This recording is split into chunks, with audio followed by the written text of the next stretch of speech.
What are some of the other areas that women in perimenopause want to be thinking about? So I know that you talk a lot about stress. You've mentioned a couple of times in our conversation today around the impact that stress can have, but really just lay it out for people, because I think that stress is still this very ethereal, like non-tangible, like, oh, I'm stressed. So what does stress do, particularly when we're thinking about our hormones, our mood regulation, our ability to show up as mothers, our ability to sleep? Like, what are some of the knock-on effects if we are not managing stress appropriately? And then again, just because you are so great at actionable sort of takeaways, what are some tangible things that have worked for you, for patients, your community, that you have found to be really helpful in managing the stress sandwich that kind of is midlife? I think that's perfect the way that you said that, the stress sandwich, the messy middle. I will tell you, we talk about the silent killer being hypertension, which it absolutely is. Please keep your eye on your blood pressure because it will creep throughout perimenopause potentially for you. And so it's important to be looking at that. But I think about the most insidious, silent killer is going to be that chronic stress that's become so chronic that we don't even recognize it anymore, that it just gets built into the fabric of who we are and the way that we live our lives. And I will say that I find that stress is really the tipping point.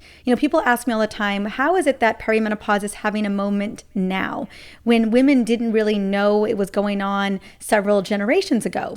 And I'd say two things. Number one, that if we only considered perimenopause skipped periods of more than 60 days, and it was hot flashes, night sweats, sleep issues, low libido, and vaginal dryness, well, man, the other 40 plus symptoms of perimenopause were just being written off as women getting older or stress or motherhood or whatever else we were kind of attributing these symptoms to, when it was perimenopause. We just weren't recognizing it as such. So number one. But number two, I think what is making perimenopause a little bit more intense, or the symptoms being more exacerbated, is the level of stress that women are under more today than ever before.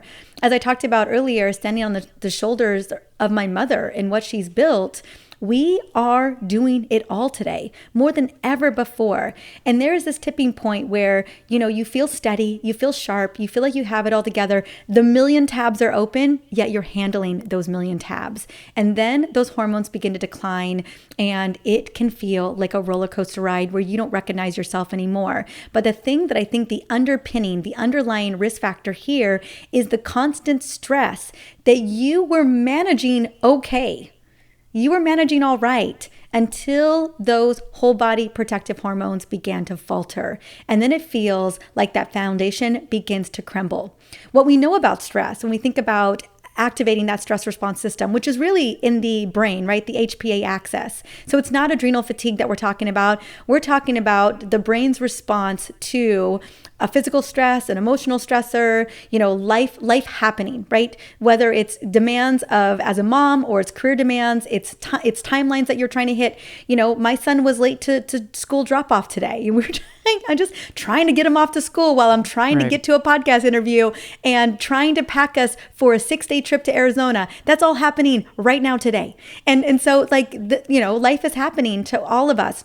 And what we have to realize is when we do end up upregulating cortisol, that co-elevates thyroid hormone, that co-elevates insulin hormone, that co-elevates overeating, consuming calories. It messes with our sleep. I mean, the underpinning of that survival hormone, when it is deregulated due to the onslaught of everyday life, it is a wear and tear hormone on your body.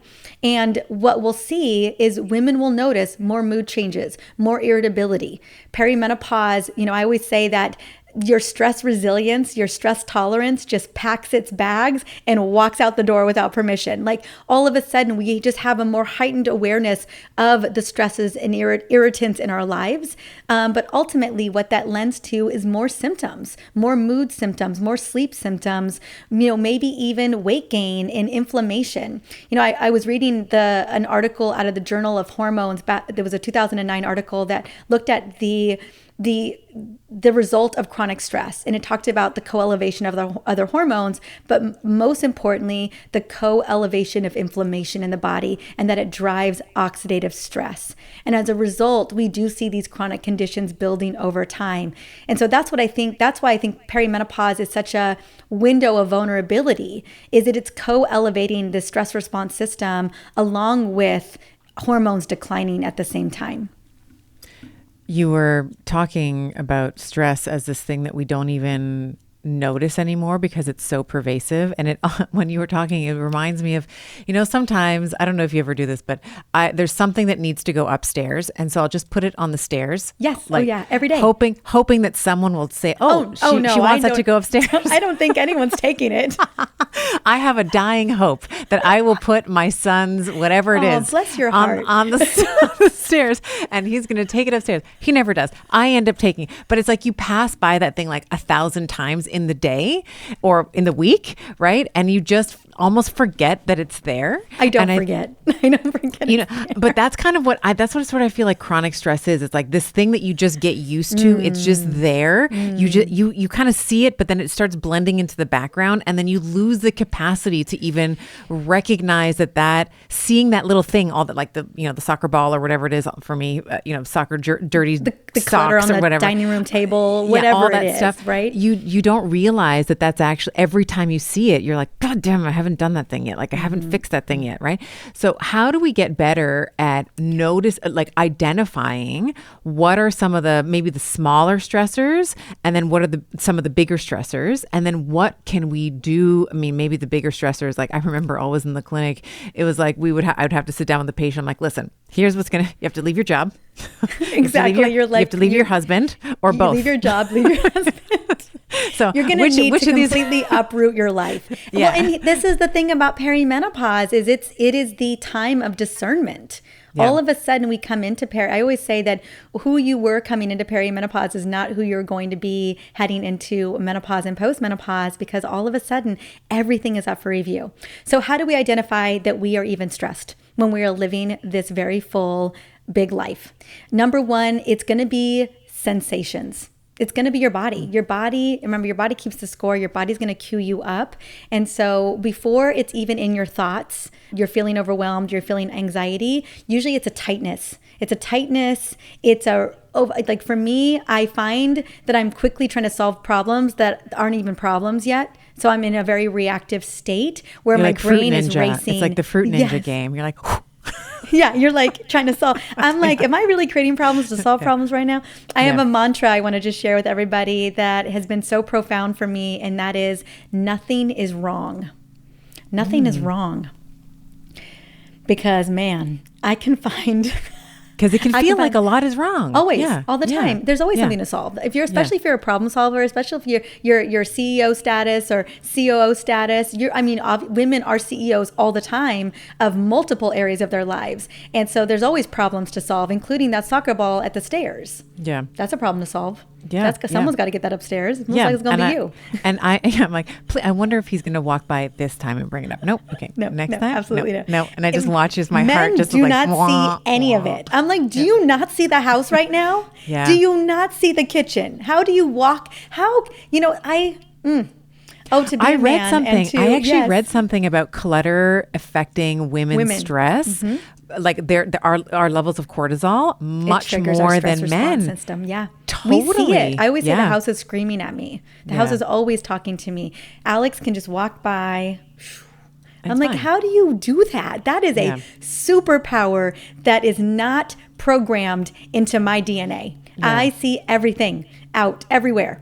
And so it's really fascinating. So notice the physical sensations. Notice the shoulders creeping towards your neck and your ears. Notice the tightness, the contraction. That's where I'll notice. All of a sudden, everything contracts on me versus like feeling open. Right? So notice the contraction. Notice, are you snapping at everybody? Are you more irritated? Another thing is, are you sighing like you're exacerbated? Like my son's been doing this recently and I'm like, who did he get this from? Is it me? I'm like I'm just, like, that's me. I taught him that. your sign, like Yeah. you're most likely you're in a state of overwhelm and you've activated that stress response system. So then what do? Right? It's about the second, it's really about first identifying and becoming aware. Once you're aware, you can shift your state. And that's what's going to need to happen at this point, is to shift your state, right? We're not all gazelles. We can't just be running from tigers and all of a sudden sauntering back and trying to eat whatever is in the field. Like, we need a minute to reset. And so changing that state for you could be shaking it out. It could be taking a walk outside. It could be doing a couple jump squats. It could be walking up and down the stairs. It could be doing the 4, 7, 8 breath. Like, whatever works for you, whatever can help you change your state. Another thing that I recommend is being preventative about this, and that is sending safety signals to the brain.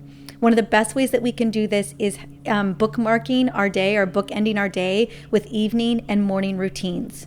It's really challenging to be thrown off your game or to go into this spiral of the stress response system when you are really intentional about your morning. You have a gratitude practice in place. You have movement snacks in place. You have breath in place, where you have built in a lot of what I call brain protective mechanisms, where you're telling the brain constantly, everything's good, we're okay, everything's okay, we're moving our body, we're shifting our state. So I would build those in. And then the other thing, especially if you're in that state, connecting and boosting oxytocin. Oxytocin is like the only hormone that can trump cortisol.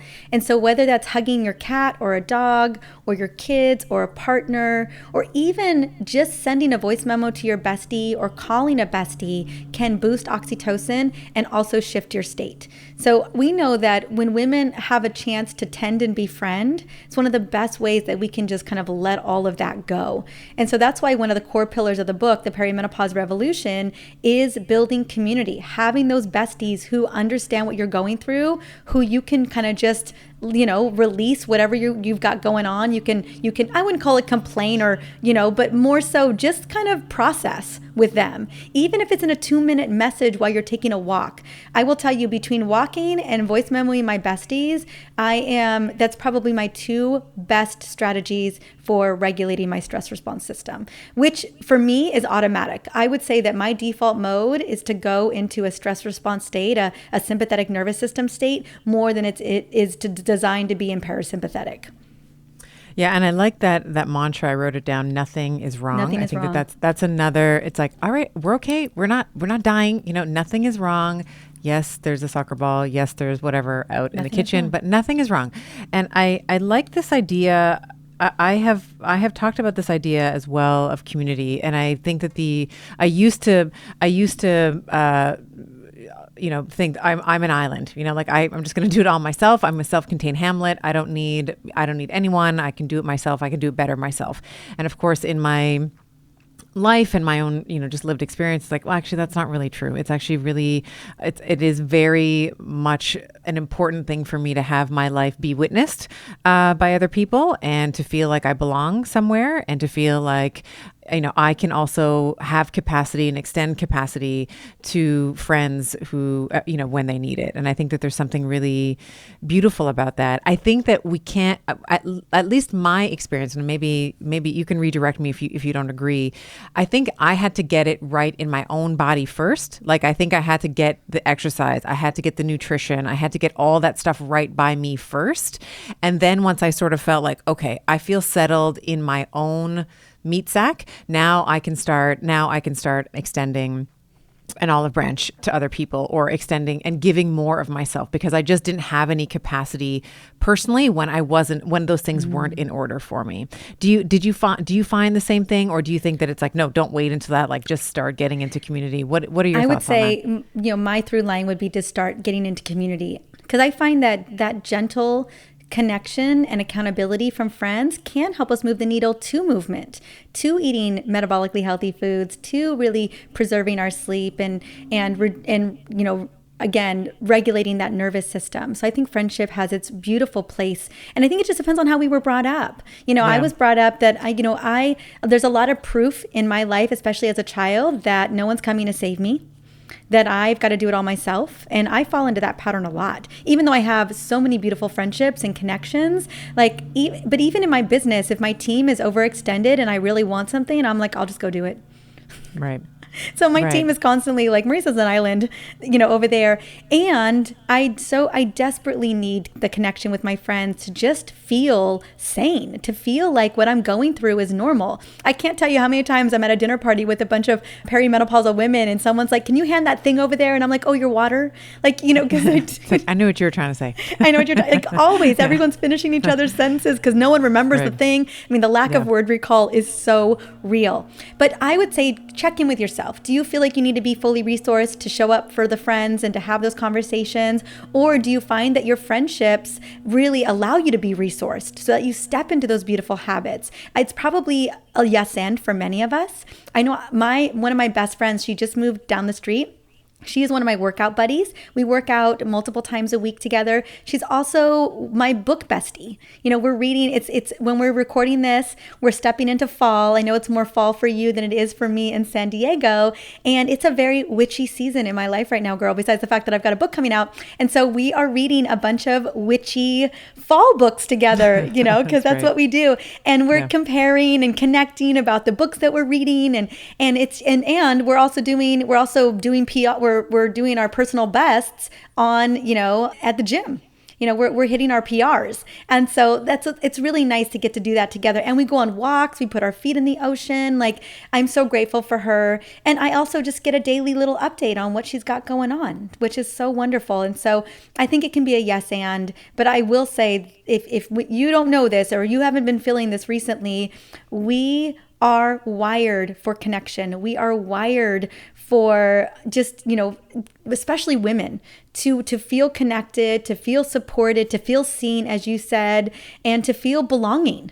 And particularly in perimenopause, where society shames and blames us for what we're going through, if there was a time to double down on connection, the time is now. Because we know that loneliness increases chronic conditions, can drive further symptoms, and can reduce our quality of life, and also can increase mortality rates earlier. So premature death is associated with loneliness and isolation.